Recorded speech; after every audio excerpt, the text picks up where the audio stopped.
चंद रोज जिंदगी में बन रहा तू क्यों गदा, छोड़े दुनिया की मोहब्बत तू है उस पर क्यों फिदा। प्रभु भजन से तू क्यों कतराता, काया माया पर भला क्यों इतराता। जियो और जीने दो सबको धर्म में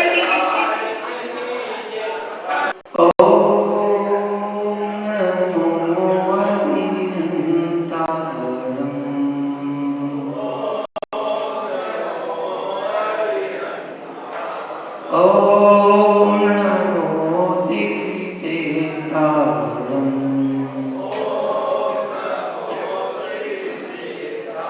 ओम नमो आयर्याणम। ओम नमो वज्रायाणम। ओम नमो लोये सवै साहुरम।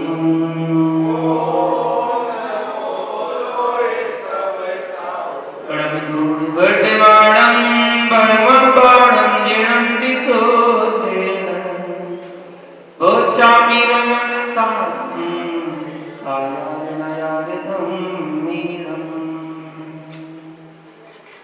बंद करने श्री भगवान की आचार्य भगवान कुंद स्वामी की, आचार्य प्रभुराज सगर जी महामुनि राज की, आचार्य सर्वज्ञाचार्य से विशुद्ध सगर जी महामुनि राज की, अहिंसा में विश्व धर्म की। बोला परम पूज्य उपाध्याय श्री विभूति सागर जी महामुनि राज की, उपाध्याय संघ की जयकारा गुरुदेव का, जयकारा गुरुदेव का, जयकारा गुरुदेव का।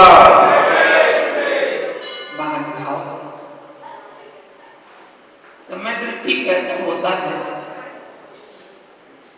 इस गाथा की व्याख्या चल रही है, जिसमें आचार्य भगवान कुंद स्वामी ने बताया भय विस्मरण मल तिलज्जी। 7 भय से रहित होना चाहिए, 7 व्यसनों से रहित होना चाहिए, 7 तत्वों का चिंतन करने वाले हो, 25 मल दोषों से रहित हो, संसार शरीर भोग निवृत्त हो, संसार शरीर भोगों से विरक्त हो, 8 गुण समग्र हो, 8 गुणों से सम्यक दर्शन के निसंकेत आदि 8 गुणों से सहित हो, और दर्शन शुद्ध हो, पंचगुरु भक्त हो, पंच परमेष्टि का भक्त हो, वही सम्यक दृष्टि कहलाने का अधिकार है। कल हमने जाना 7 भय कौन से हैं, 7 व्यसन कौन से हैं, 25 मल दोषों की चर्चा चल रही थी, जिसमें 8 संपादी दोष के बारे में जाना, 8 मत के बारे में जाना। आज 6 अनायतन के बारे में जानते हैं। क्या है 6 अनायतन? 6 अनायतन कुगुरु, उदय, उधर और इनको मानने वाले, इनके सेवक, ये 6 अनायतन कहलाते हैं। सबसे पहले कुगुरु को जाना, जो भीतर से राग देश से युक्त है, कसाय से भरे हुए हैं, धन को ग्रहण करते हैं, धन रखते हैं, कपड़ा वस्त्र आदि धारण करते हैं, मोह करते हैं, खोटे वेशभूषा को धारण करते हैं, और धारण करके बड़प्पन पाकर साधु कहलाते हैं, अपने आप को साधु कहते हैं, वे देव आदि को सिद्ध कर लेते हैं और अपने आप को चमत्कारिक साधु कहते हैं, कुछ चमत्कार दिखा के लोगों को प्रभावित कर लेते हैं। खोटे गुरु, वो गुरु है। इनकी पूजा आदि करने में व्यक्ति संसार रूपी समुद्र से पार नहीं होता, अपितु डूबता है और जाके डूब जाता है। जैसे पत्थर की नाव हुआ करती है, पत्थर की नाव में जो सवार होगा वो तो डूबेगा ही, पत्थर की नाव भी डूबेगी और जो सवार होगा वो भी डूबेगा। गुरु पत्थर की नाव है और जो उनका सहारा लेगा वो भी संसार समुद्र में डूबने का काम ही करेगा। वे है कुगुरु। आज दुनिया में लाइन लगी है कुगुरुओं की, मिथ्यात्व का पोषण करने के लिए, मिथ्यात्व का प्रचार करने के लिए, अतिशय और चमत्कार दिखाने के लिए, लोगों को प्रभावित करने के लिए बहुत भीड़ लगी हुई है। जहां देखो वहां बस लाइन लगकर लोग जा रहे हैं। मिथ्यात्व का बोलबाला है। भगवान की वाणी कभी झूठी तो हो नहीं सकती है। भगवान की वाणी में ही निकला था कि पंचम काल में मिथ्यात्व का बोलबाला रहेगा। जहां देखो वहां, जहां दृष्टि घुमाओ वहां मिथ्यात्व ही नजर आएगा। जगह जगह आपको बाबा बैठे मिलेंगे, जिनको बाबा कहा जाता है। इनको बाबा, जो पाखंडी होते हैं उनको बाबा कहा जाता है कि इनको साधना कर रहे हैं, अपनी आत्मा खाती है। भभूत पोतली, राग पोतली अग्नि में चल रहे हैं, अंगों को छेदन कर रहे हैं, अपने आप को बाबा कह रहे हैं। बड़े बड़े दाढ़ी मूंछ बना के ऐसा भेष बना लिया, अपने आप को बाबा कह रहे हैं। ऐसे विभिन्न प्रकार के खोटे भेषों को धारण करने वाला, कोई से वस्त्र धारण करता है, कोई कैसे करता है, कोई पगड़ी पहनता है, कोई पगड़ी नहीं पहनता है, कोई खड़ाऊ पहनता है, कोई चप्पल नहीं पहनता है, कोई चप्पल पहनता है। नए नए प्रकार के खोटे खोटे भेषों को धारण करने वाले कुगुरु कहलाते हैं। और इन कुगुरुओं की मानना पत्थर की नाव के समान आपको भी संसार समुद्र में डुबाने वाला है। एक अनायतन,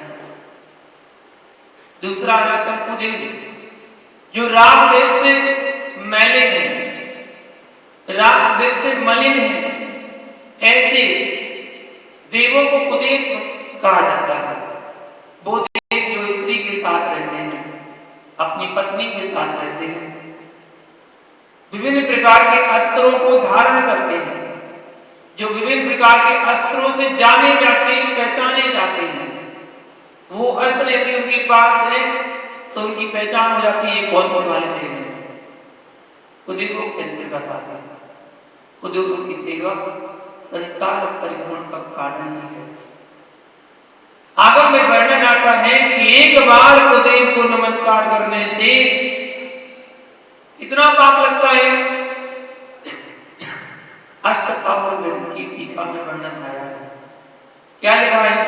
सकृत्वारे नमस्कारे परदेव कृते सति परदारेषु लक्ष्येषु तस्मात् पापम चतुर्गुणम। अष्टपावक ग्रंथ में कहा है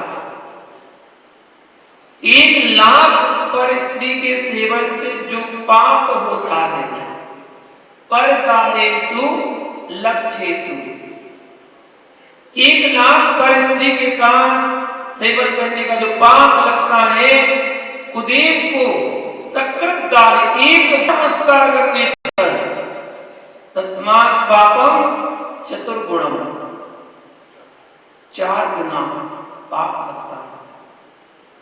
मिथ्यात्व को नमस्कार करने से, कुदेवों को नमस्कार करने से।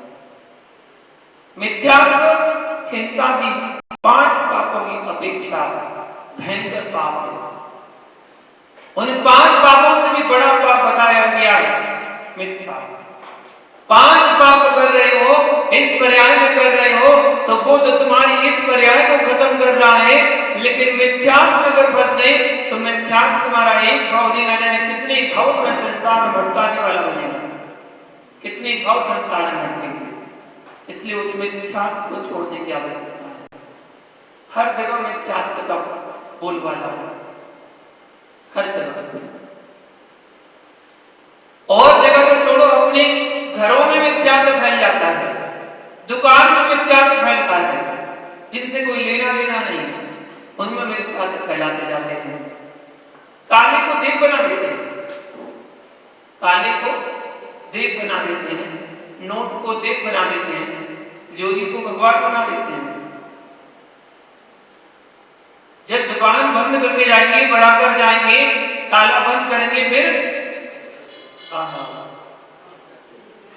ताला को छुएंगे। पहला ग्राहक आ गया, उसने पहला नोट दिया, दुकानदारी की बिक्री की शुरुआत हुई।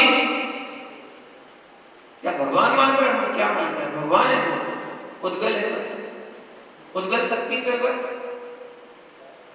कुएं की पूजा करते हैं, कुआ खुद गया, कुआ की पूजा करते हैं।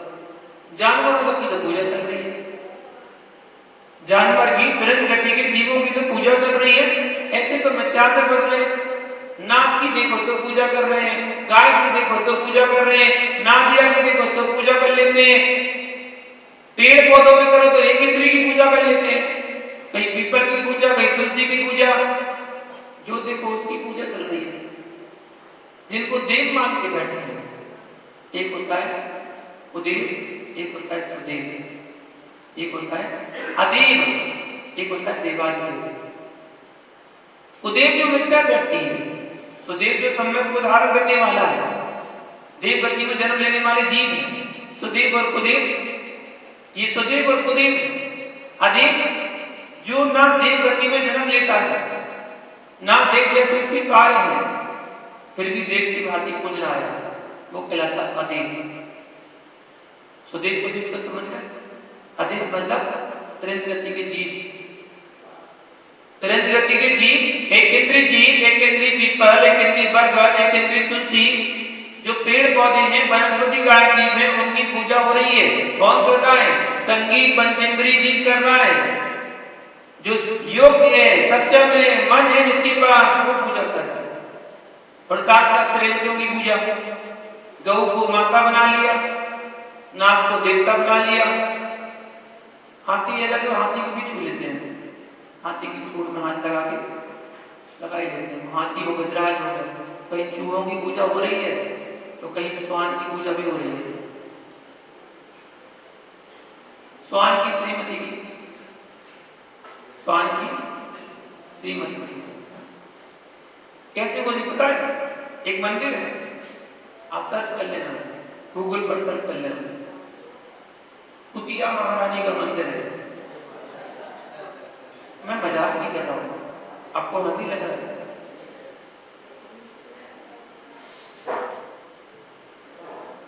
गूगल पर सर्च कर लेना, यूट्यूब पर आप सर्च करना, उसमें डालना कुतिया महारानी, आपको मंदिर मिल जाएगा। कुतिया महारानी का मंदिर चल रहा है। ऐसे ऐसे मंदिर बन गए, चूहों का मंदिर है जहाँ चूहों की पूजा होती है। त्रिंच गति के जीवों को देव मानकर उनकी पूजा चल रही है, उनकी आराधना चल रही है, उनको भगवान माना जा रहा है। ये तो सब मिथ्यात्व है। जहां देखो वहां मिथ्यात्व का प्रचलित चल रहा है, वही मिथ्यात्व है। उसी मिथ्यात्व को तो छोड़ना है। कुगुरु, कुदेव, कुधर्म, जो राग आदि क्रियाओं में भाव हिंसा से सहित है, त्रस और स्थावर जीवों का घात करना, उनको मारना द्रव हिंसा है। हिंसा से सहित जो क्रियाएं हैं उन्हें कुधर्म कहना, वो कुधर्म कहलाता है। खोटा धर्म कुधर्म। जो हिंसा में ही धर्म मानता है कि हिंसा करो, बलि चढ़ाओ, जीवों को मारो, बस वही धर्म है। ये तो हिंसा है। द्रव हिंसा भी कर रहा है, भाव हिंसा भी कर रहा है, और उस हिंसा से युक्त क्रिया को धर्म मान रहा है कि धर्म है। धर्म का श्रद्धान करने से और उसका पालन करने से यह जीव संपूर्ण प्रकार के कष्टों को पाता है। इस प्रकार के कुगुरु, कुदेव, कुधर्म तीन, और इन तीनों के उपासक, कुगुरु उपासक, सेवक, कुदेव सेवक और कुधर्म सेवक। कुगुरु सेवक, कुगुरु के कुशिष्ट जो इनकी सेवा करने वाले हैं वो कुशिष्ट हो गए। जो खोटे देवों की भक्ति करने से भक्त के नाम से जाने जाते हैं, इनकी सेवा में सतत तत्पर रहेंगे, वो कुशिष्ट कहलाएंगे। और कुधर्म सेवक जो जीव हिंसा में धर्म मान रहा है, दोनों प्रकार की हिंसा करता है, उसी में धर्म मानकर उनका पोषण और प्रचार करता है, वह कुधर्म सेवक कहलाता है। इस प्रकार से 6 अनायतन, ये 6 अनायतन का व्याख्यान किया और 3 मूर्ता और साथ में बोल दी फिर 25,200 में 8 संकाली दोष 8 मद रहे तो 6 अनायतन और 3 मूर्ता। 3 मूर्ता, 3 मूर्ता देखो आचार्य समझपुत्र मुनिराज ने रत्नकरण अक्षरावकाचर ग्रंथ में 22 नंबर 23 नंबर 24 नंबर जो गाथा दी है उस श्लोक के माध्यम से तीनों मूर्ताओं की व्याख्या की है। लोक मूर्ता क्या? लोक मूर्ता है नदी और समुद्र में स्नान करना, बालू और पत्थरों का ढेर लगाना, पर्वत से गिरना, अग्नि में जलना, इनमें धर्म लाभ और कल्याण आदि मानकर वैसा करना, ये सब लोक मूर्ता है। नदी में स्नान कर लो सारे पाप कट जाएंगे। ओ भाई, पानी में स्नान करने से पाप कट जाएंगे, कमाल। तो जिस नदी में स्नान करने से पाप करते हैं उस नदी में तो असंख्यात जीव जंतु रहते हैं, तो 24 घंटे उसमें नहाते रहते हैं, 24 घंटे उसमें डुबकी लगाते रहते हैं, तो पहले उनके पाप कटेंगे तुम्हारे कटेंगे। तुम तो एक बार जाते हो डुबकी मार के आ जाते हो, बोले हमारे सारे पाप कट गए, धुल गए। तो उनके पहले पाप कटेंगे तुम्हारे कटेंगे, उनका पहले मोक्ष होना चाहिए। वो तो 24 घंटे उसी के अंदर ही रहते हैं। आप तो एक बार जाके और डरते डरते ठंड लग रही और जाते जाते डुबकी जल्दी मार के बाहर निकल आओगे, बस इतना ही। वो तो 24 घंटे उसमें डुबकी लगा रहे हैं। गंगा में नहाने से पाप करते हैं क्या? गंगा में नहाने से पाप नहीं करते, गंगा जैसे निर्मल मन बनाने से पाप करते हैं। जैसे गंगा में कितना भी कीचड़ डाल दिया जाए, कितनी भी फैक्ट्रियों का पानी डाल दिया जाए, चाहे कुछ भी उसमें गंदगी डाल दी जाए, लोग नहा रहे हैं, लोग मुर्दों को फेंक रहे हैं, उसमें सब कुछ कर रहे हैं, फिर भी गंगा का जल पवित्र मानते हैं। गंगा का जल पवित्र है, कुछ भी कर दो वो पवित्र ही माना जाता है। गंगा में नहाने से पाप नहीं करते हैं, गंगा जैसे अपने मन को बनाने में पाप करते हैं। अपना मन निर्मल कर लो, आपके भी पाप कट जाएंगे। समुद्र में स्नान कर लो बोले, है ना? बगल में अपने कौन सा सागर है? कौन सा सागर? गंगा सागर है, गंगा सागर। बोले एक बार तो डुबकी मार आओ भैया, पाप कट जाएंगे। नहाने से पाप करते हैं क्या? नहाने से पाप नहीं करते हैं, ये तो लोक मूर्ता है। कहीं कहीं पत्थरों का ढेर लगाया जाता है। एक जगह में गया, तीर्थ बंदना को जा रहा था, रास्ते में देखा एक मंदिर के पास एक पत्थर पर ढेर लगा रहे थे, एक के ऊपर रख रहे थे। मैंने किसी से पूछ लिया, मैंने ये क्या हो रहा है? तो उन्होंने बताया कि जो इस पर पत्थर जमाता है, जितने पत्थर जम जाते हैं उतना परिवार होता है। अगर 4 पत्थर में गिर गया, 5वां पत्थर रखा गिर गया, इसका मतलब तुम्हारे घर में 4 ही मेंबर होंगे, बस 5वां नहीं होगा। अगर 5वां जम गया, 6वां जम गया तो परिवार के 6 जन सो जाएंगे। क्या मूर्ता है? इसी को कहते हैं लोक मूर्ता। पत्थरों से गिर जाओ, पर्वत से गिर जाओ, अग्नि पर चल जाओ, लोग अग्नि पर चलते हैं, मूर्ता है। इसी को कहते हैं लोक मूर्ता।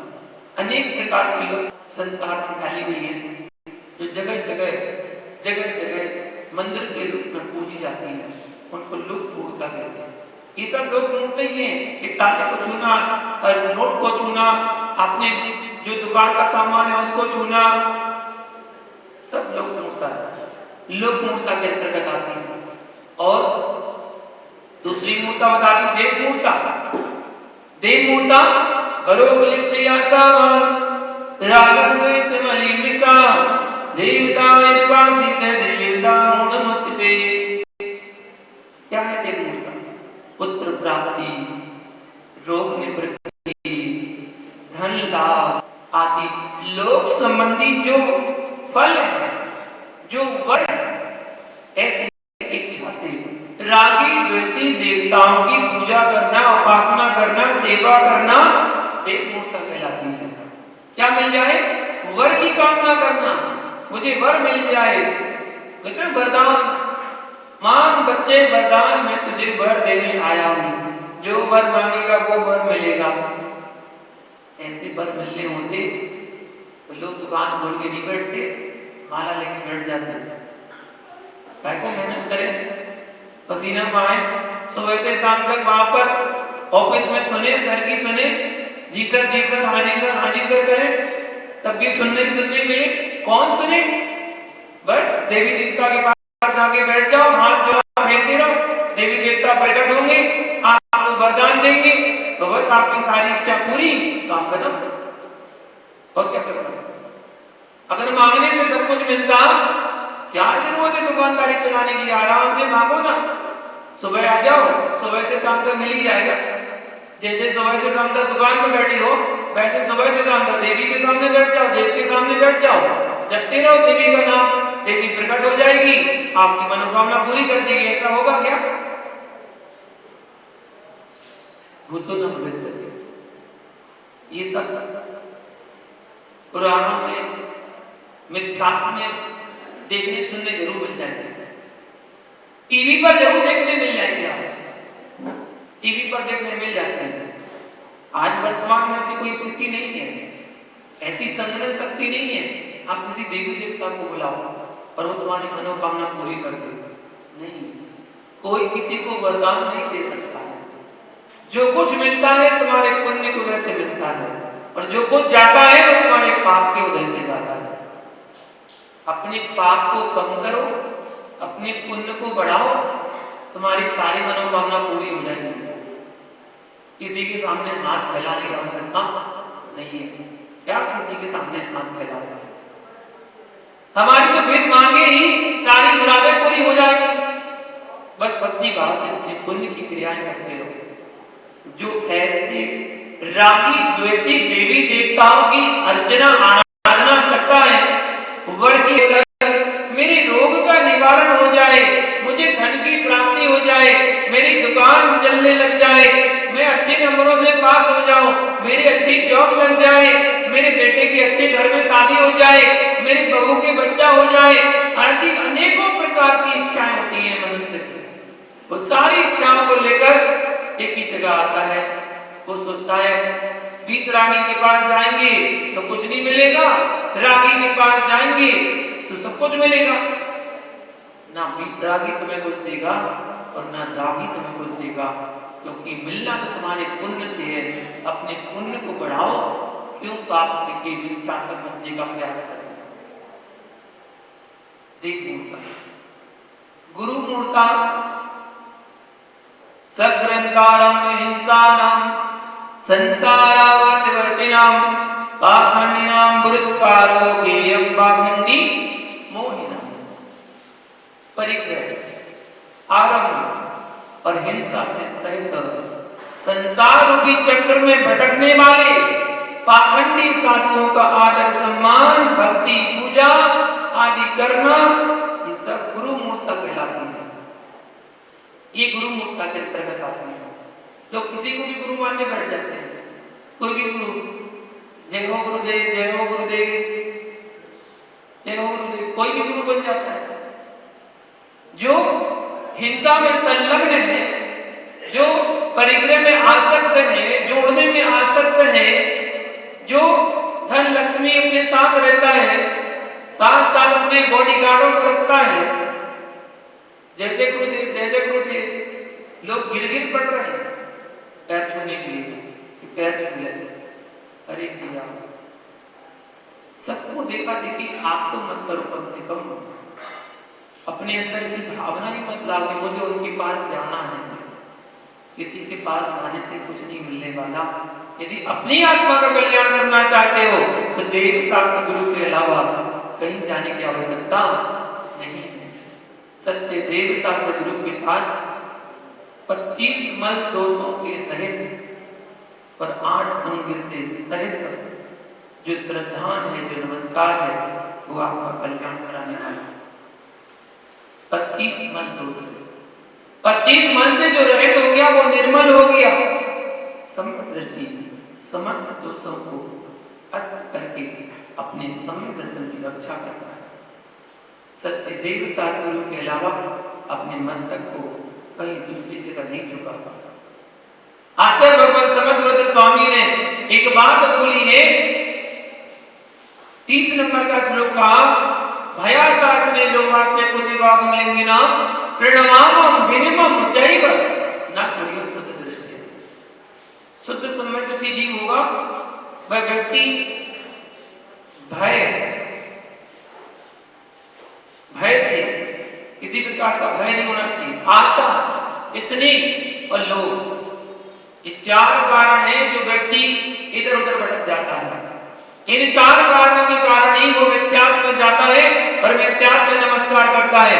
तो आचार्य भगवान समग्र स्वामी कहते हैं कि सम्यक दृष्टि जीव जो शुद्ध सम्यक दृष्टि होगा वो भय से, भविष्य में धन की आशा से, मित्रों पर प्रेम से और वर्तमान में धन प्राप्ति के लोभ आदि से खोटे शास्त्रों, खोटे गुरुओं को नमस्कार विनय नहीं करता है, क्योंकि ऐसा करने से उसके सम्यक्त की हानि होती है।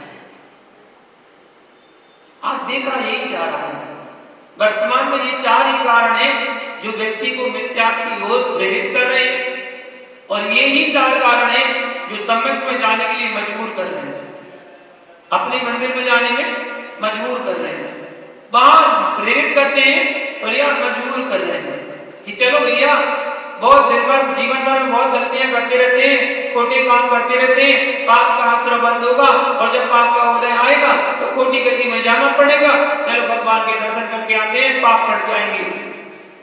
भय, परलोक का भय है, परलोक में कहीं खोटी गति ना मिल जाए, इसलिए भगवान के पास जाना है। या फिर इच्छा, आशा, मेरी इच्छा पूरी हो जाए इसलिए जा रहा है। या स्नेह, मां से स्नेह है, पत्नी से स्नेह है। पुत्र ने कहा चलो पापा मंदिर दर्शन करने चलो ना, मुझे करा लाओ ना, पुत्र से स्नेह है, चला गया मंदिर, जाना पड़ रहा है, मजबूरी है। माँ ने कहा मेरी बात नहीं मानेगा, तू मेरा बेटा नहीं है क्या, मेरी बात मानेगा ना, जाओ दर्शन करने जाओ। माँ से स्नेह है इसलिए जा रहा है।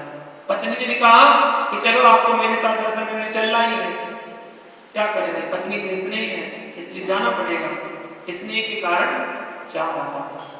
और चौथा लोभ के कारण जा रहा है, और अच्छा हो जाए, और अच्छा हो जाए, ये भी मिल जाए, वो भी मिल जाए, ऐसा भी हो जाए, लोभ के कारण अंदर जा रहा है। तो ये चार ही कारण हैं जो सम्यक की ओर जाने के लिए मजबूर करते हैं और मिथ्यात्व के लिए जाने के लिए प्रेरित करते हैं। ऐसे चार कारणों से रहित सम्यक दृष्टि जीव होता है। सम्यक दृष्टि को किसी प्रकार का भय नहीं होता, वो तो भय से रहित होता है। वह अपने प्राण का त्याग कर सकता है पर अपने आत्म धर्म का नहीं, क्योंकि शरीर बार बार प्राप्त होता है परंतु धर्म बहुत मुश्किल से प्राप्त होता है। पद्म पुराण ग्रंथ में रविसेन आचार्य ने 39वें नंबर पर्व में बताया है शुद्ध सम्यक का पालन करने वाला ऐसा जीव जो शुद्ध सम्यक का पालन करता था। वज्रकर्ण का जिक्र आया है। वज्रकर्ण बड़े सुंदर और सरल शब्दों में प्रस्तुत किया उन्होंने उसका वर्णन। सिंगोदर नाम का एक राजा था जिसका सेवक वज्रकर्ण था। उसने एक बार नियम ले लिया कि मैं सच्चे देव शास्त्र गुरु को छोड़कर अन्य किसी को नमस्कार नहीं करूंगा। नियम वज्रकर्ण ने ले लिया। एक बार वज्रकर्ण एकांत में बैठा हुआ था और सोच रहा था कि यदि मैं अपने राजा सिंगोदर को नमस्कार नहीं करूंगा तो वह मुझे राज्य से निकाल देगा, हो सकता है मुझे कारागृह में डाल दे, हो सकता है कि अधिक क्रोधित हो जाए तो मृत्यु दंड भी दे सकता है। विचार कर रहा था तब क्या किया जाए, पर यह पक्का है कि मुझे धर्म के साथ जीना है, धर्म को छोड़ना नहीं है, ये पक्का है। मैं देव शास्त्र के अलावा किसी को नमस्कार नहीं कर सकता। तब उसने अपने विवेक और बुद्धि से विचार किया, बुद्धि से विचार किया, विवेक लगाया और एक अंगूठी बनवाई और अंगूठी में मुनि सूरतनाथ भगवान की प्रतिमा को विराजमान करवाया, छोटी सी प्रतिमा, और दाहिने हाथ की उंगली में उस अंगूठी को धारण कर लिया। उसने इतना करके अंगूठी में उस अंगूठी को पहन लिया और जैसे ही वो जाता नमस्कार करेगा तो किसको नमस्कार करेगा? मुनीश्वरनाथ भगवान को करेगा। वज्रकर्ण सिंहमुद्र के सामने खड़ा होकर अपने अंगूठे को आगे करके और वहां उनको नमस्कार कर लेता। रोज प्रतिदिन ऐसा होने लगा, रोज दरबार में वो जाता और भगवान राजा के सामने हाथ आगे करता, अपना हाथ आगे करके सर झुकाता, रोज करने लगा। किसी को कुछ पता नहीं चला, लेकिन कुछ लोग छिद्रान वेशी होते हैं। छिद्रान वेशी का मतलब जानते हैं? शास्त्र में ऐसी सिखाया, छिद्रान वेशी। छिद्रान वेशी मतलब जैसे मान लो पूरा दरवाजा है ना, और दरवाजे में एक छेद होगा ना भाई, तो व्यक्ति उसमें छेद में अपनी आंख लगा के और देखेगा अंदर क्या हो रहा है, वो कहलाते हैं छिद्रान वेशी। और छिद्रान वैसे होते हैं बारीकी से बारीक, एक छोटा सा सुराख भी होगा ना, एक कील की अगर छेद होगा ना, उस कील के छेद में अपनी आंख डाल के देखेगा कि क्या है, कौन है, वो कहलाते हैं छिद्रान वैसे। ऐसे गहरी छिद्रान वैसे गहरी होते हैं जो हमेशा व्यक्ति की कमी देखते रहते हैं, हमेशा व्यक्ति की बुराई देखते रहते हैं, हमेशा अवगुण ही देखते रहते हैं। कैसे हम उसको गिरा दें, हम उसको उठने नहीं देंगे, कैसे हम उसको गिरा दें, बस यही सोचते रहते, विचार करते हैं। छिद्रान वेशी वेरी कहलाते हैं। छिद्रान वेशी वेरी ने समाचार दिया सिंहोदर को। सिंहोदर कुपित हो गया। जब सिंहोदर ने सुना कि वज्रकर्ण उसको नमस्कार नहीं करता है, वो तो अपने अंगूठी को नमस्कार करता है, सिंहोदर कुपित होकर उसे मारने को तैयार हुआ। वज्रकर्ण ने राजा के पास समाचार भेजा कि आप मेरा सब कुछ ले लो, सिर्फ हमें और हमारी स्त्री को छोड़ दो, हमें धर्म का मार्ग प्रदान करो। आप हमारे धन के स्वामी हैं, आप हमारे शरीर के स्वामी नहीं हैं। हमने जो प्रतिज्ञा ली है हम उसका पालन करेंगे, उसकी हम स्वप्न में भी अवज्ञा नहीं कर सकते, अपने संकल्प को नहीं तोड़ सकते हैं। हम देव शास्त्र गुरु के अलावा किसी को नमस्कार नहीं कर सकते। हम अपने प्राणों को तज सकते हैं, परंतु सच्चे अरहंत देव वितरागी गुरु और जिनवाणी को छोड़कर किसी को नमस्कार नहीं कर सकते। शुद्ध सम्यदृष्टि जीव ऐसा ही दृढ़ निश्चय करता है। शुद्ध सम्यदृष्टि जीव का श्रद्धान प्रबल होता है। अगर आपके भाव जग रहे हो कि ऐसी मूर्ति की दर्शन हम भी करें जो अंगूठी में है, तो जयपुर में चले जाना। जयपुर में चले जाना। जयपुर में एक मंदिर है, बड़ा मंदिर कहलाता है, जोहरी बाजार में। उस बड़े मंदिर की लास्ट वाली वेदी है जिसमें छोटी छोटी बहुत सारी मूर्तियां विराजमान हैं धातु की। उसकी राइट साइड में, लेफ्ट साइड में छोटी अलमारी है। उस छोटी अलमारी में वो अंगूठी की मुद्रा प्रतिमा आज भी विराजमान है। अंगूठी में भगवान विराजमान है। जो जयपुर में रहने वाले उनको भी नहीं पता होगा कि ऐसा उनके यहाँ धरोहर है, जो प्राचीन धरोहर है। ऐसी धरोहर जयपुर में बहुत सारी पड़ी हुई है, बहुत सारी।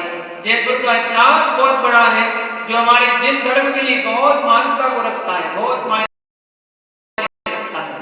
उसको समझने सुनने मात्र से लगता है कि ऐसे ऐसे लोग हुए जयपुर में। हमारे यहाँ बहुत सारे लोग ऐसे हुए जिन्होंने अपने प्राण दे दिए लेकिन भगवान को नमस्कार किया और किसी को नमस्कार नहीं किया। ऐसे दीवान अमरचंद के बारे में जानती, बड़ी दीवान का मंदिर देखा है, जयपुर वाले हैं। बड़ी दीवान का मंदिर आदिनाथ भगवान मोहल्ला के बाहर में। दीवान जी रोज पूजा करते थे उसमें। एक बार पूजा कर रहे थे तो कुछ व्यक्ति दौड़ते हुए आया, कहता है कि दीवान जी वो जनरल ने अपनी कॉलोनी को जलाने का आदेश दे दिया।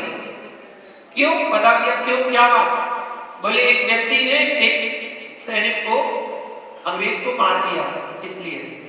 बोले अच्छा। दीवान जी पहुंच गए जनरल के पास और जनरल के पास जाके बोले क्या हमने सुना आपने जारी दिया, आदेश जारी किया है कि पूरी कॉलोनी जला दी जाए? बोले हाँ दिया। बोले क्यों, किस लिए? बोले हमारे सैनिक को मार दिया। तो बोले एक के बदले एक ही तो होता है, आपको पता करना चाहिए किसने मारा। बोले पता चल जाएगा तो उसी को दंड मिलेगा। तो दीवान जी बोले मैंने मारा। दीवान जी कहते हैं मैंने मारा, आदेश को रद्द किया जाए, आदेश रद्द करवा दिया। सजा किसको होनी है? दीवान जी को। दीवान जी को सजा हुई, केस चला, सजा हुई, फांसी की सजा हो गई, फांसी की सजा दी जानी है दीवान जी को। जिस दिन फांसी की सजा होनी थी उस दिन दीवान जी से पूछा गया आपकी कोई अंतिम इच्छा? बोले हाँ है। बोले क्या? मैं अपने दीवान जो मंदिर है उस मंदिर के मूलनायक भगवान के दर्शन करना चाहता हूँ। लेके गए सैनिक वहां पर दर्शन कराने के लिए, और जैसे ही दर्शन कराने पहुंचे आदिनाथ भगवान के सामने खड़े थे, स्तुति कर रहे थे, और स्तुति करते हुए दीवान जी ने बोला यदि मैंने आपकी सच्ची भक्ति की हो, यदि मैंने जीवन भर आपकी सच्ची भक्ति की हो, तो वहां मैं फांसी के फंदे पर नहीं लटकना चाहता, आपके चरणों में मरण को प्राप्त करना चाहता हूँ। उन्होंने नमस्कार किया, नमोस्तु करने अपना सर झुकाया, और सर झुका के रह गए। सैनिक ने हिलाया तो वो गिर पड़े, वहीं पर उनका मरण हो चुका था, वहीं पर उनका मरण हो गया आदिनाथ भगवान के सामने। ऐसे ऐसे श्रावक श्रेष्ठ हुए हमारे, जो सच्चे देव शास्त्रों के सामने झुकते और किसी के सामने झुकते नहीं है। शुद्ध सम्मति जीव का श्रद्धान बड़ा प्रबल होता है, मरना पसंद करेगा लेकिन किसी दूसरे के सामने झुकना पसंद नहीं करेगा, वह उसके मन में बल होता है। ऐसा सम्मति, ऐसे ही हर एक जीव को अपने सम्मत की रक्षा और सुरक्षा करना चाहिए। जो शुद्ध सम्मति है वह 25 प्रकार के मल दोषों से रहित होता है और 8 प्रकार के गुणों से विभूषित होता है। वो 8 अंग कौन से? निसंकेत अंग, निकांची, निर्विचिकित्सा, मूक दृष्टि, उपगुहन, स्थितिकरण, वात्सल्य, प्रभावना, ये 8 अंग। इन 8 अंगों को जानना। निसंकेत अंग क्या कहता है? निसंकेत अंग सच्चे देव शास्त्र गुरु का लक्षण यही है, ऐसा ही है, इसी प्रकार ही है, अन्य प्रकार नहीं है। ऐसी सत्ता करना इत में दृष्टि वेतत्वम नान्य न चाहता इत कंपा सांभव सन्मान ये संशय थी। कोई संशय नहीं है भगवान की वाणी में, जो लिखा, जितना लिखा, जैसा लिखा बिल्कुल सत्य है।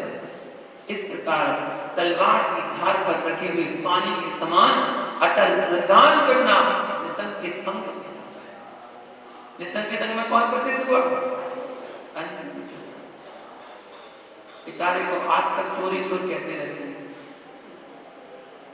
मोक्ष चले गए, सिद्ध भगवान बन गए, लेकिन आज भी चोरी चेर चिल्लाते रहते हैं अंजन चोर, अंजन चोर, अंजन चोर। अंजन बन गए निरंजन, लेकिन आज भी उनको चोर की उपमा दी जाती है। क्या करें? इसलिए तो कहा जाता है जीवन में कभी अपने कलंक मत लगाना, क्योंकि एक बार कर्म कलंक कट जाता है और जीव मोक्ष को प्राप्त हो जाता है, लेकिन कलंक कटने वाला नहीं। वो अंजन जो राजा का, सेठ का पुत्र था, अंजन तो उसका नाम पड़ गया था, चोरी की कला सीख रहा था। चोर भी कला है, वो सीख रहा था। बस वो चोर का जो कलंक उसके जीवन में लगा वो आज तक लगा हुआ है। अंजन निरंजन बन गया, मोक्ष को प्राप्त हो गया, लेकिन आज भी उसके जीवन में जो कलंक लगा था चोर नाम का, वो आज भी लगा हुआ है। और ऐसे बहुत से कलंक के उदाहरण आपको शास्त्रों में मिल जाएंगे। जुआ में कौन प्रसिद्ध हुआ?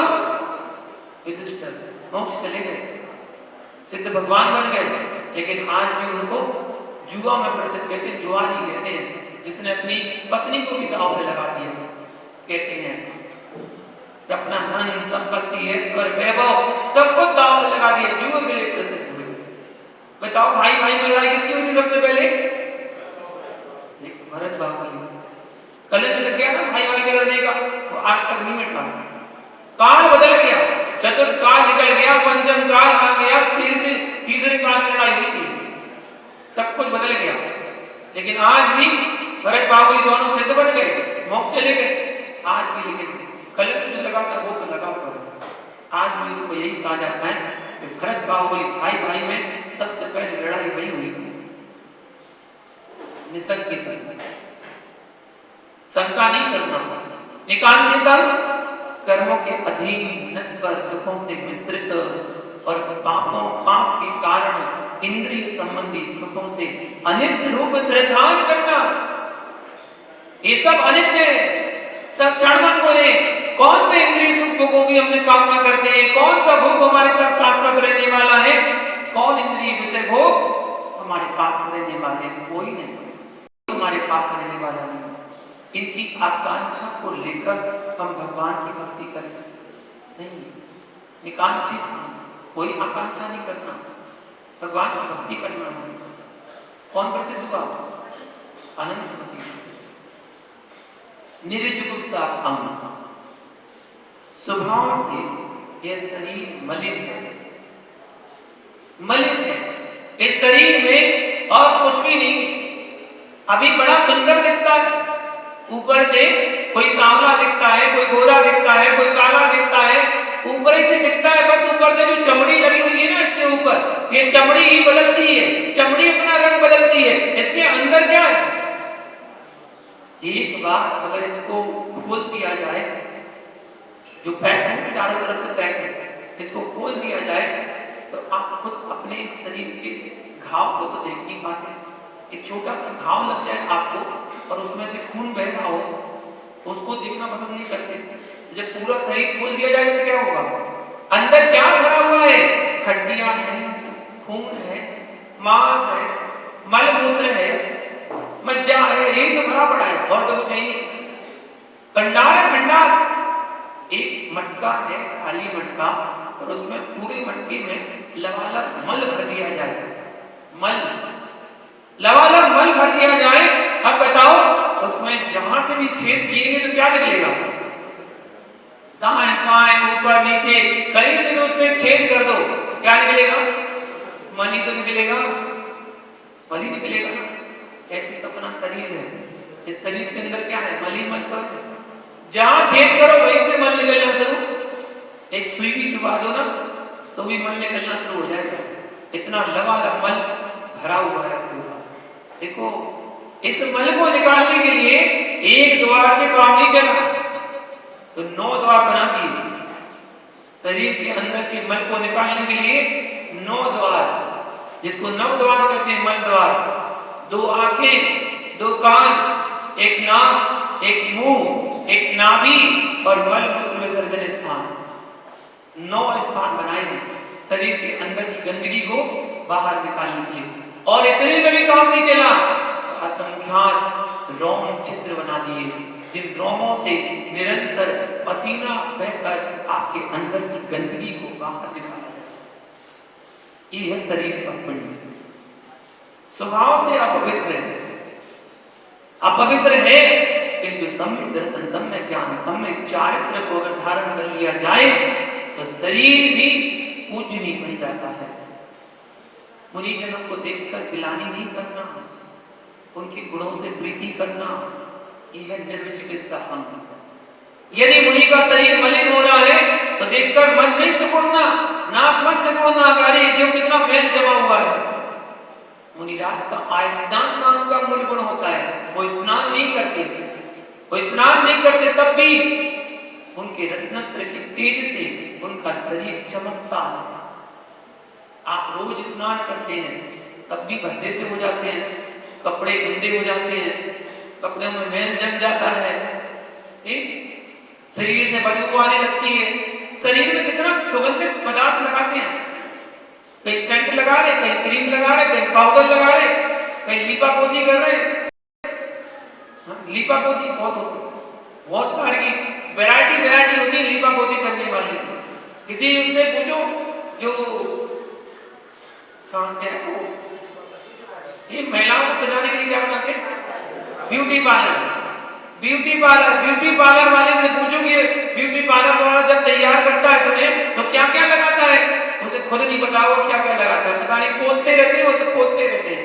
एक क्रीम पोतेंगे, दूसरी पोतेंगे, फिर तीसरी पोतेंगे, फिर चौथी पोतेंगे, और फिर आंखों के ऊपर, आंखों के नीचे, और फिर वो बालों में, और ये वो पता नहीं कहां कहां क्या क्या पोतते हैं। पोत कर नकली सुंदरता ला देते हैं। प्राकृतिक सुंदरता ही होती है।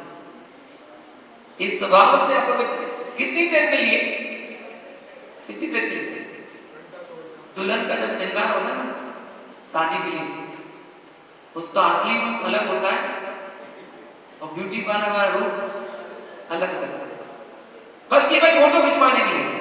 तो जिस समय तक शादी हो रही है ना उस समय तक फोटो खिंचवानी होती है सबके साथ, इसलिए वो दिखाने के लिए। और जैसे ही शादी हुई अगले दिन वो सारी लीपा पोती समाप्त हो जाती है, जो ओरिजिनल रूप होता है वो सामने आ जाता है कि हाँ भाई अब क्या रूप है, अब पता चलेगा क्या रूप है।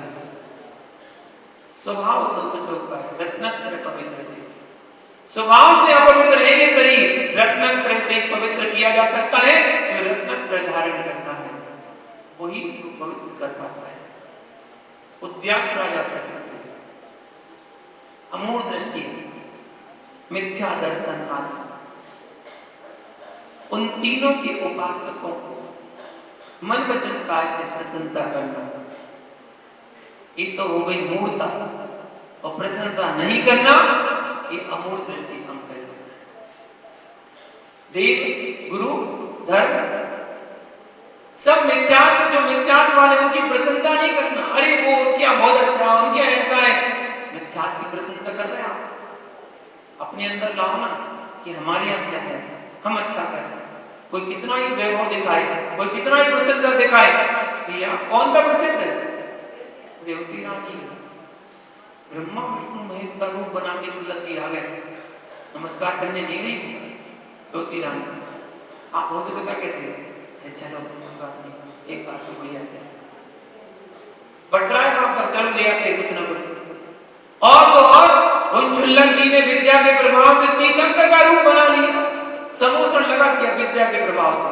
तब भी रेवती रानी गई नहीं, क्यों? तीर्थंकर 24 होते हैं और 24 तीर्थंकर हो चुके, 25वां तीर्थंकर कोई नहीं होता, ये तो कोई बहरूपिया होगा। इतनी अटल श्रद्धा आज है किसी के पास?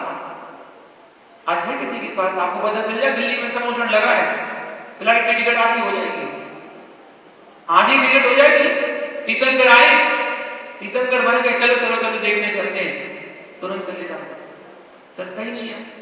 जिनागम की श्रद्धा, जिनागम में श्रद्धा में लिखा हुआ है कि 24 तीर्थंकर होते हैं, 25वां कोई तीर्थंकर नहीं होता है। अटल श्रद्धा रेवती रानी ने किया था। तब हार कर चुल्लक जी अपने असली रूप में आए रेवती रानी के यहाँ, तो उसने एक छामी करी। चुल्लक जी रूप में आए, एक छामी करी, क्योंकि चुल्लक जी तो होते हैं, तीर्थंकर नहीं होते, इसलिए एक छामी करी। तब चुल्लक जी ने कहा, मान गए आपको, आपकी श्रद्धा को, गुरु ने जो कहा था वैसे आपको पाया, ऐसे ही पाया। रेवती रानी प्रसिद्ध हुई। उपगुहनंग में कौन प्रसिद्ध हुआ? जिनदत्त सेठ उपगुहनंग में ढांकने वाले, जिस कारण से स्वरूप से पवित्र मोक्ष मार्ग की अज्ञानी और असमर्थ पुरुषों के द्वारा उत्पन्न हुई निंदा को छिपाते हैं। अज्ञानी ही निंदा करेगा, जो धर्मी नहीं होगा वो ही निंदा करेगा, धर्म की निंदा करेगा, धर्मात्मा जनों में दोष लगाएगा, धर्मात्मा जनों की कमी को निकालेगा, अज्ञानी जी भी करेगा। और किसी के सामने अगर कोई गलती हो भी जाए तो उसकी गलती सबके सामने प्रकट करेगा, वो अज्ञानी होगा। और जो उसको ठग देगा वो उपगुहन अंग का धारी होगा। सम्यक दृष्टि की पहचान उपगुहन अंग। स्थितिकरण सम्यक दर्शन से अथवा सम्यक चारित्र से कोई डिग रहा है, गिर रहा है, उसको उसी मार्ग में लगा देना। जो धर्म से प्रेम रखने वाले जीव हैं वो उस जीव को पुनः उसी धर्म के मार्ग में लगा देते हैं, वो कहलाता है स्थितिकरण अंग। सम्यक मार्ग से कभी भी कोई भी कर्म की वजह से च्युत हो सकता है, उसको उसी मार्ग में लगा देना, उसको गिराना मत। आज कोई संयम धारण करने के बारे में विचार करता है, सोचता है, तो उसको लोग कहते हैं अरे कुछ नहीं रखा, दीक्षा मत लियो, दीक्षा मत लेना, कोई नहीं है, कहीं पूछ नहीं है, कहीं नहीं होता, तुम्हारा कोई कल्याण नहीं होगा। उसको भटकाने वाले बहुत मिलते हैं, उसको उसके मार्ग में लगाने वाले गुरले मिलेंगे। बहुत अच्छा, आपने बहुत अच्छा सोचा, देखो हम तो दीक्षा नहीं ले पा रहे, आप दीक्षा लेने बढ़ रहे, बहुत बहुत बहुत बहुत अनुमोदना कर लेना, अनुमोदना। आज शाम को प्रोग्राम बदल गया है, आज शाम को ही दीक्षार्थी आ रहे हैं। आज शाम को गुरु भक्ति के समय 6:30 बजे दीक्षार्थी आ रहे हैं, जिनकी दीक्षा होने वाली है। पहले 2 आ रहे थे, अब शायद 4 आ रहे हैं दीक्षार्थी, जो सम्मेद शिखर में जिनकी दीक्षा होने वाली है। आचार्य विहार से सागर जी कर कमलों से वो शाम को यहाँ पर आएंगे। उनकी गोद भराई की रस्म का कार्यक्रम हर जगह हो रहा है, तो आपकी समाज को भी लाभ मिला है कि आपसे समाज भी उसको कर सके। गोद भराई की रस्म का आपको सौभाग्य मिल रहा है, तो सभी को आना, आप भी आना, आप अकेले आ जाओ, आप भी आना और सबको लेकर आना। आस पास पड़ोसी मोहल्ला जिन को आप साधर्मी मानते हैं, धर्मात्मा मानते हैं कि ये धर्मात्मा है, साधर्मी है, आप उससे जरूर बोलना कि चलो आज दीक्षार्थी आ रहे हैं, उनकी गोद भराई है, चलो अनुमोदना करने चले। आज हम उनकी गोद भराई करेंगे तो निश्चित एक दिन हमारी भी गोद भराई होगी, ऐसी भावना भाना वो गोद भराई का कार्यक्रम आज करेंगे। अगर आपके अंदर वात्सल होगा तो आप जरूर आओगे, निश्चित आओगे। वात्सल अंग यही कहता है, बारिशेन मुनिराज वात्सल अंग में प्रसिद्ध हुए। अपने साधर्मों के प्रति सरल माया रहित आचरण, यथा योग्य आदर सत्कार करना वात्सल्य अंग कहलाता है। विष्णु कुमार मुनि प्रसिद्ध हुए वात्सल्य अंग में। विष्णु कुमार मुनि जिन्होंने अपना पद छोड़ दिया, इतना वात्सल्य था मुनियों के प्रति कि अपना मुनि पद छोड़ के ब्राह्मण का भेष बना के उन्हें उनका अवसर दूर करने के लिए उन्होंने क्षणिक भी नहीं सोचा और आगे बढ़े उस अवसर को निवारण करने के लिए। ऐसा वात्सल्य आज समझती को दिखता है? इतना वात्सल्य किसी के अंदर हो कि जो अपनी परवाह ना करते हुए दूसरे की रक्षा कर दे, वो कहलाता है वात्सल्य। इसलिए तो वात्सल्य पर्व कहा जाता है रक्षाबंधन का दूसरा नाम। विष्णु कुमार मुनि प्रसिद्धि को प्राप्त हुए। इस प्रकार सम्यक दर्शन की 8वां अंग प्रभावना। कृष्णा प्रभावना एक केन प्रकार कैसे भी हो, जिन धर्म की प्रभावना होना चाहिए, चाहे वो रथ यात्रा के माध्यम से हो, चाहे वो वेदी प्रतिष्ठा पंच कल्याण के माध्यम से हो, चाहे दीक्षा महोत्सव का कार्यक्रम हो, चाहे कोई सा भी कार्यक्रम, जिन धर्म की प्रभावना होना चाहिए। कौन प्रसिद्ध हुआ? बच्चे कुमार। 8 अंग में एक एक व्यक्ति प्रसिद्ध बताएगा। इन 8 अंगों को जो धारण करता है, ऐसे 8 अंग जिसके पास है, वो सम्यक दृष्टि कहलाने का अधिकारी है। 8 में से अगर एक भी कम है तो सम्यक दृष्टि नहीं है। एक भी कम है, आप सोचो एक हाथ कम चल जाएगा, नहीं है, एक भी कम नहीं चलेगा। नाभीनमलम चेतुम दर्शनम जन्म संततिम नहीं मंत्रोच्चार नीनो निहंती विष वेदना। एक व्यक्ति को सांप ने काट लिया और सर्प के विष को उतारने वाला एक मंत्र को पढ़ रहा है, उस मंत्र में एक अक्षर कम पढ़ रहा है, क्या विष उतर जाएगा? नहीं, विष नहीं उतर सकता, पूरा मंत्र पढ़ना पड़ेगा। ऐसे सम्यक दर्शन के 8 अंगों का होना अनिवार्य। 8 अंग में से एक अंग भी कम है तो वो सम्यक दृष्टि कहलाने का अधिकारी नहीं। सिद्धों के 8 गुणों को प्राप्त करने के लिए सम्यक दर्शन के 8 अंगों का निर्दोष पालन करना बहुत जरूरी है। आचार्य भगवान ने 25 मल दोष रहित 8 अंगों सहित और 5 गुरु भक्त, पंच गुरु भक्त मतलब अरहंत सिद्धाचार्य उपाध्याय साधक, जो 4 घातीय कर्मों को नष्ट करने वाले हैं, 4 अनंत चतुष्टय को धारण करने वाले हैं, 100 देह में उत्तम देह में विराजमान है और शुद्ध है। ऐसा जो आत्मा है वो अरहंत है, उसका ध्यान करना चाहिए। नष्ट हो गई है अष्टकन रूपी देह जिसकी, लोकाकाश तथा अलोकाकाश जानने देखने वाले, पुरुष के आकार को धारण करने वाले, लोक के शिखर में विराजमान, ऐसी आत्मा सिद्ध प्रविष्टि कहलाती है। सिद्ध प्रविष्टि बनने के लिए सिद्ध प्रविष्टि का सतत चिंतन और मनन करना चाहिए। दर्शनाचार, ज्ञानाचार, तपाचार, वीर्याचार, चारित्राचार, जो पंचाचार का स्वयं पालन करते हैं, दूसरों को पालन कराते हैं, ऐसे आचार्य परमेष्टि शिष्य परंपरा को बढ़ाने वाले उनका ध्यान करना चाहिए। उपाध्याय परमेष्टि जो सम्यक दर्शन ज्ञान चारित्र रूप रत्न से सहित है, निरंतर धर्म का उपदेश देने में तत्पर रहते हैं।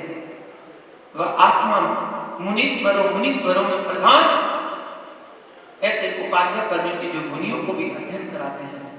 साधु परमेष्टि जो दर्शन ज्ञान से परिपूर्ण है, मोक्ष का मार्गभूत रत्नत्रय को धारण करने वाले, पालन करने वाले हैं, सदा शुद्ध ऐसे चारित्र को प्रकट रूप से साधते हैं, वो साधु परमेष्टि कहलाते हैं। इन पांच गुरुओं का, पंच गुरु का सच्चा भक्त होना चाहिए। वो जीव सम्यक दृष्टि के द्वारा की गई भगवान की भक्ति निश्चित ही मुक्ति का कारण बनती है। सम्यक दृष्टि सदा सावधान रहता है, कहीं हमारे सम्यक में व्यवधान ना हो जाए।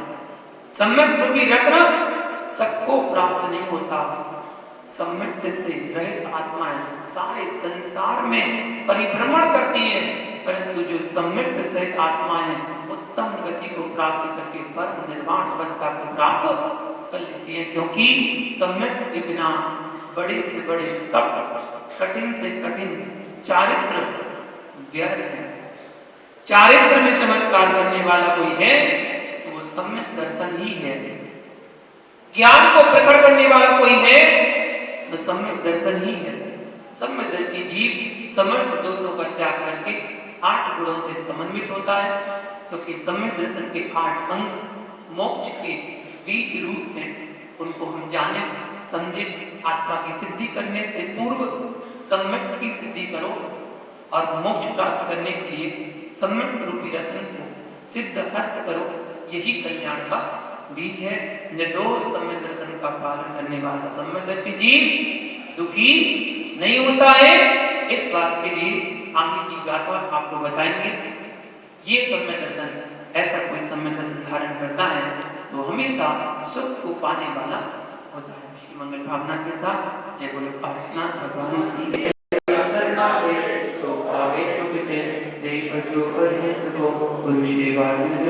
दयाधर्म पालो सदा, यही मोक्ष का पद। धर्म कर संसार सुख, धर्म कर निर्वाण, धर्म कर सारे विना, करते हैं समान। सभी का नमस्कार करें।